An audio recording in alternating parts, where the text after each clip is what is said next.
মেয়েদের কখনো বাপের বাড়ি নিয়ে গালি দিবা না, তাদের গালের মধ্যে কখনো চর দিবা না, খবরদার, সাবধান।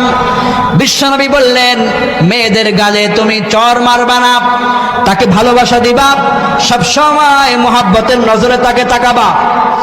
কতটা বছর সে তার বাপের বাড়িতে ছিল, তার বাপের বাড়িতে তার একটা আলাদা বালিশ ছিল, ঘুমাতো। 20টা বছর কাটিয়েছে, 20 বছর সে বাপের খেদমত পেয়েছে, 22 বছর খেদমত পেয়েছে।